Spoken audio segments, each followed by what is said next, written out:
Hello everybody, I am Sheffels and welcome to another Let's Play, and today we are going to be playing Clive Barker's Undying. Now this is a first person shooter horror game, I suppose you could say, and I'm not going to sort of ramble on at the start. I'm just going to get straight into it because it's a little bit slow starting, so I don't want to take up too much time talking about it, so I'm just going to go straight into it. New game and Nightmare.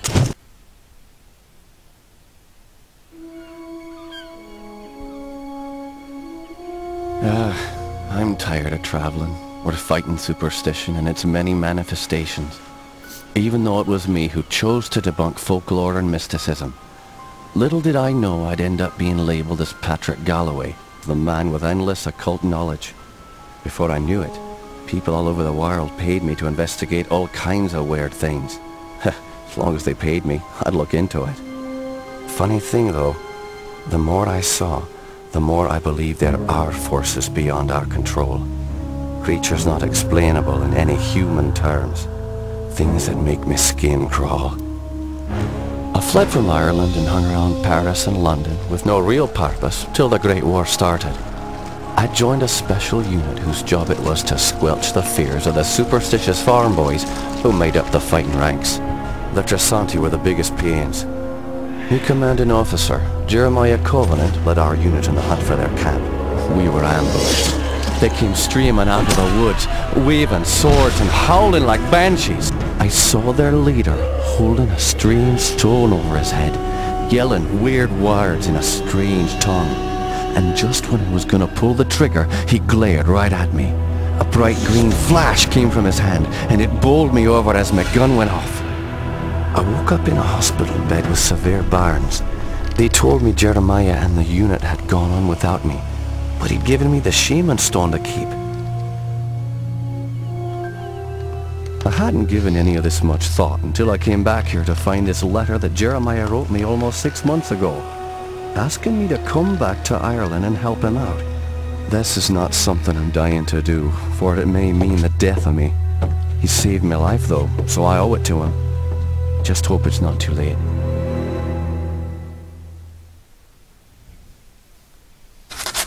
Alright, so this game is made by Clive Barker, who was the creator of the movies of, well, sorry, the story is written by him, and he created games like, he's created Jericho since as well. He made the Hellraiser films, things like that. Now I'm going to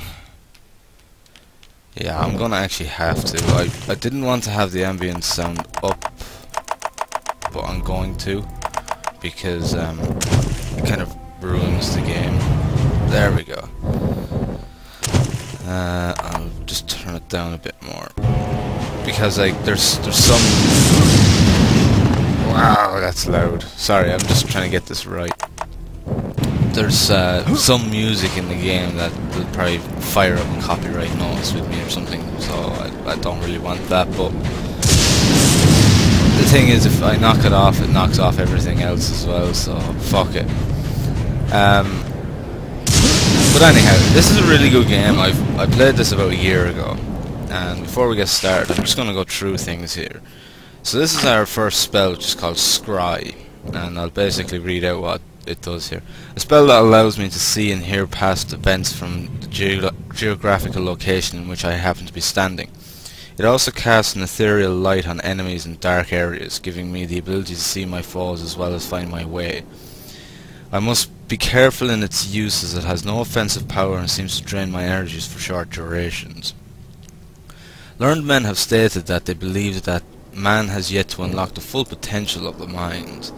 While travelling to the Orient after the war, I met up with a local seer who told me that I was one of the chosen few. One of only a handful of individuals that he had ever met that had this ability. He called it scrying, the ability to read portions of the past. Most of the people who possessed this power, he said, over the course of their lives eventually fell into this ability, mind tired from the barrage of images and sounds that could be heard from both the past and present, the real and unreal.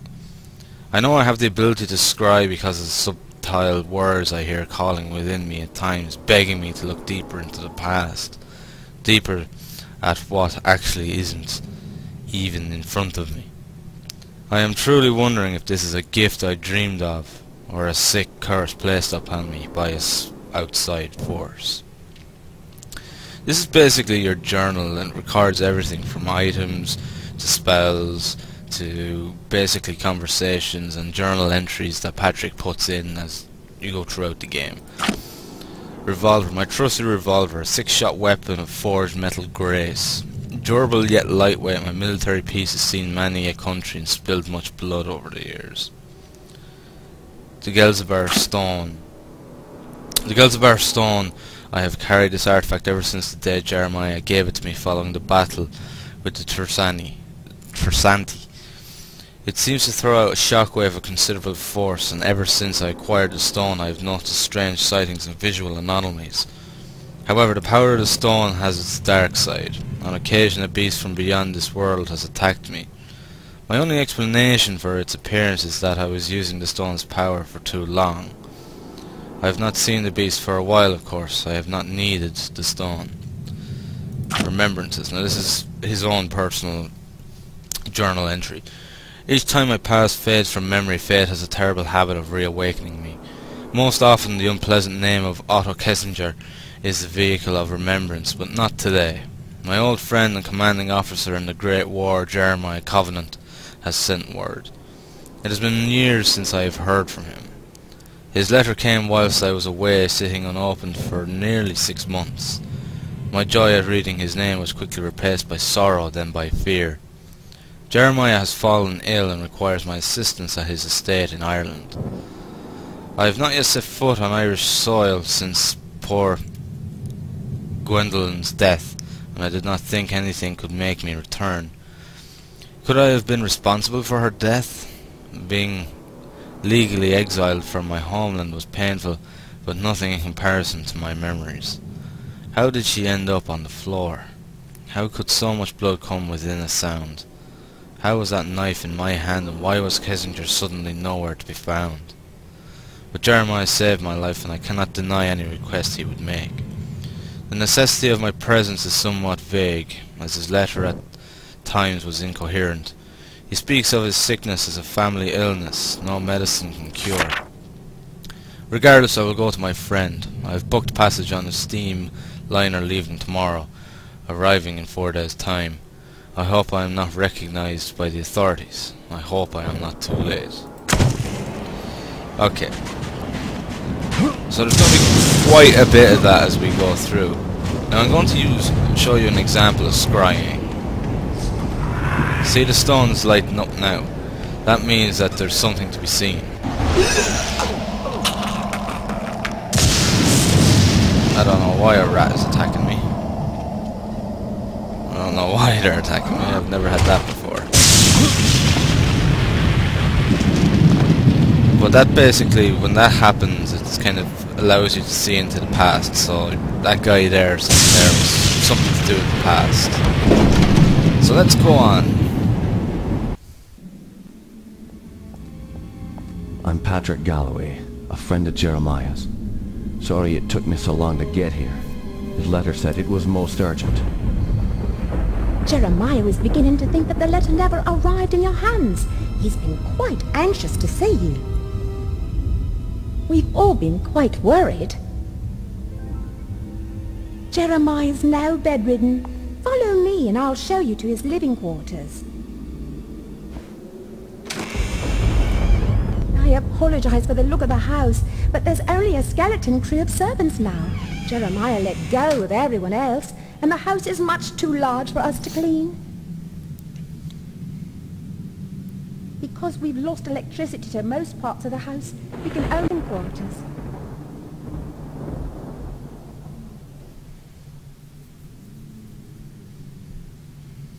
This family's had so much tragedy. I hope you can help him.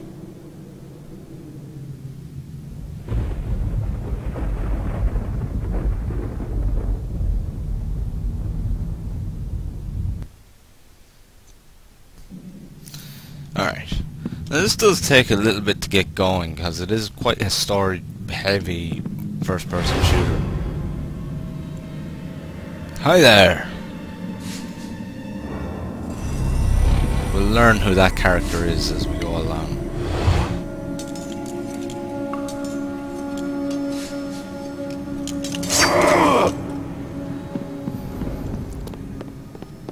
Right, okay. Jammed. Stuck. So yeah, there's going to be plenty of journal entries and things like that, which I will read as I go along because it really fills in the blanks of the story. Now we're going to go see Jeremiah. Patrick, you made it. At your service, Jeremiah. Sorry for the delay, but I've been abroad. What happened to you? It seems I've come under the watchful eye of the Reaper, my friend. It's been a long time, hasn't it? Apparently too long. Patrick, I came back from the war only to find my entire estate in disarray. My brother Aaron disappeared first, and then my sister Bethany. My declining health is a result of an old war wound, and unfortunately the symptoms are irreversible. I didn't summon you here to watch me die. I need your help. Anything I can do. Just name it. Strange events began happening around the manor. After thinning out my staff, they ransacked my estate, taking whatever they could carry. The rest of the help was quick to follow, as they feared rumors of my family's curse. I can't help but think it's more than a coincidence that strange happenings have increased since I've been back from the war. I want to get to the bottom of this, but I'm just too weak to investigate it myself. I'm relying on you to step in for me. Of course, Jeremiah. The only reason I risk coming back here is to assist you however I can. My thanks to you, Patrick. What the hell is that? Sounds like it came from downstairs. I'll check it out. Lock the door behind me.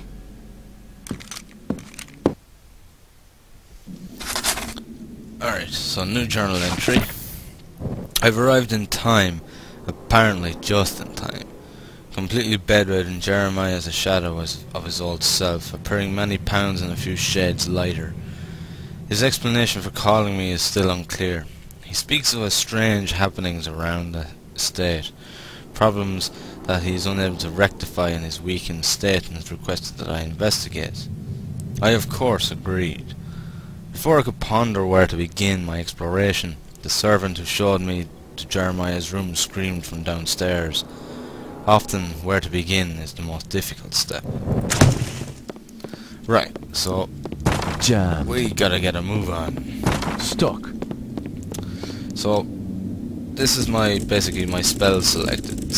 I find it easier to do it this way than, like, you know, mouse scrolling through or whatever. And we're going to unlock more and more as we go along. And then this is all my weapons as well. Now this thing I can use to push enemies back. So if I run out of ammo, I can use it to keep them at bay. Things like that. Once I get an offensive spell. Hello there. Not that I can do anything to him. Right.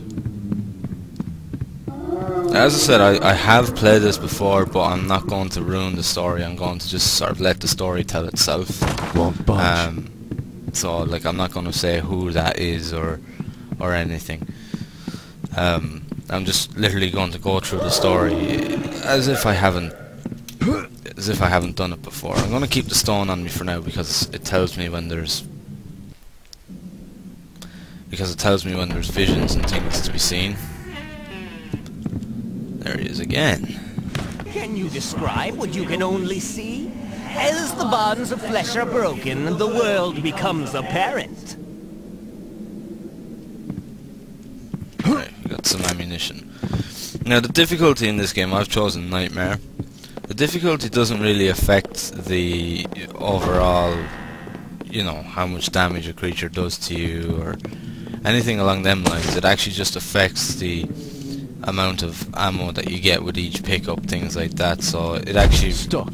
sort of makes it a bit harder. You have to be more select with your shots and things like that.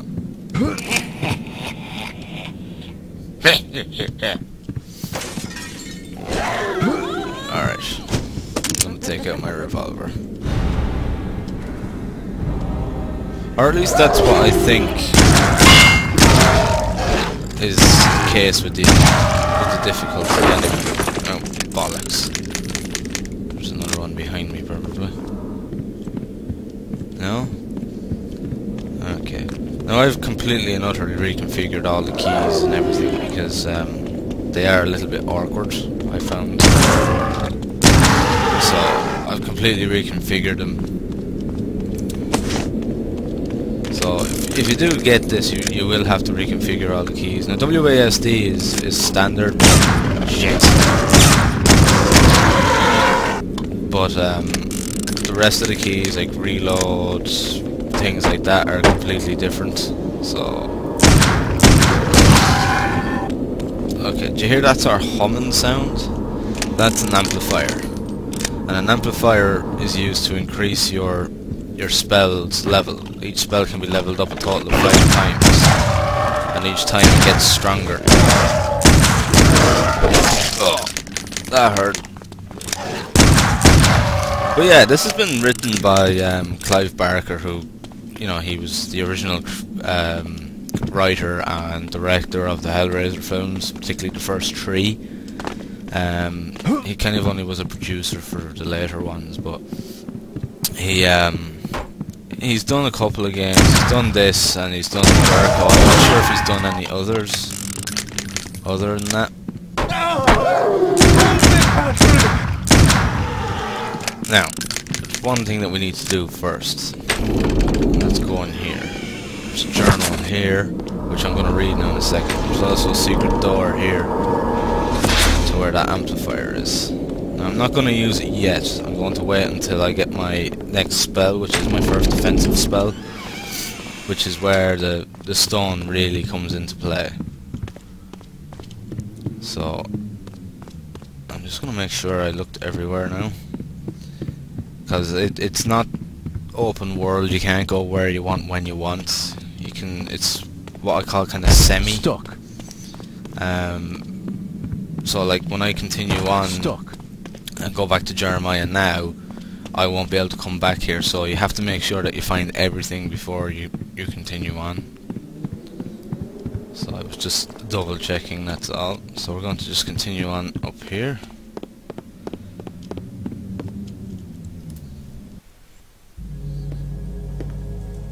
Those beasts were after me. What in God's name were those things?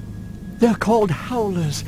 And while I've never seen one before tonight, I've heard of them for years. Those weren't natural, my friend. We're fighting more than superstitions here. Perhaps I was being naive not to tell you, but there might be something more sinister at work here. When I was a boy, I encountered something I can't quite explain. You see, there was this isle of standing stones that sits just off the estate. Someone had carved a sigil into each of the stones, something indiscernible. Father had many books on the occult, one of which contained a sketch of that very symbol. I took my brothers and sisters out to the island and read from my father's book. Well, what happened? Something answered. The ocean began to boil, and a great wind whipped against us as we stood in the circle, and my siblings huddled to the ground in fear. Eventually, the wind died, and the sea settled. Patrick, I know it sounds like the ravings of a dying man, but I believe those standing stones had something to do with this. What has once been a taint upon this family has now begun to manifest itself. But you told me you're dying. Doesn't this curse end with you? Who knows? My brothers and sisters are dead, but I don't think they're really gone. I've heard some servants whispering. They think they've seen Lisbeth on the estate. My family has come for me. I sense them, Patrick. By now, you and I know the supernatural exists. You saw the Howlers. And what about our encounters with the Tersante during the war? You still even carry the Gelzebah stone with you. It's a token of the shaman's life I took. That's all. I found a scroll with a picture of the Gelzebah on it. I believe it contains the way to awaken the stone's dormant power. Very well. Let me study this scroll overnight, and I'll see what I can do in the morning. This house still hides many secrets. I'm counting on you to reveal them and put an end to this mess.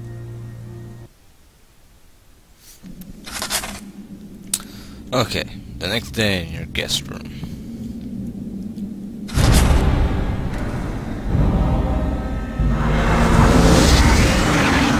Ectoplasm. So that's my first offensive spell, which is like this. And also if I use the stone at the same time, it increases its level by 1. This is handy when I run out of ammo, because I can keep pushing enemies back and then I can just blast them with that. But of course I do have my mana. Right, let's go through these journal entries. Okay, I've done that. Joseph's note. I have just returned from the Standing Stones. Whatever inspired an ancient people to build these stones out on that wind-swept isle, I cannot guess. While I have seen sights like this before, something about the stones have resonance within me. Why would ancient people trouble themselves to build these monoliths on such an isolated island? It would have been far easier to establish a similar ritual area on the mainland itself. I find it curious that for as long as my family have owned this house, no one has taken it upon themselves to truly research the land which we own. Considering I have not returned to the manor since I was a child, I have never realized the curious nature of my inheritance. Why does this area have such a strange collection of archaeological artifacts? While I would strongly doubt there is any connection between Neolithic stones and decaying monastery and the tower that the estate was built and wraps itself around, the significance of 3 major archaeological sites cannot be denied.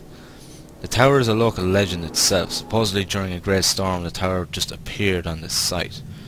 Of course no one can tell me when this happened. All I can tell is that it is a gutted shell of what it once was. No doubt this is why it has been sealed off for so long. The monastery is now a crumbled ruin. It certainly is just a remnant of some reclusive order of monks.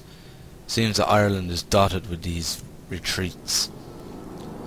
I will have to travel out to the island someday. Perhaps I will take the children.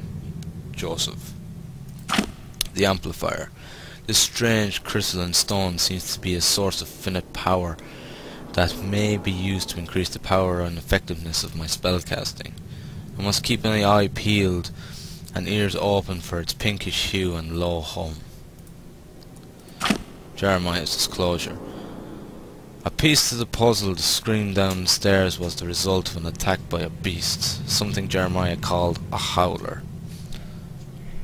Similar to a dog, the animal was pale in complexion, had claws as long as my arm, and could leap several meters from a dead stop.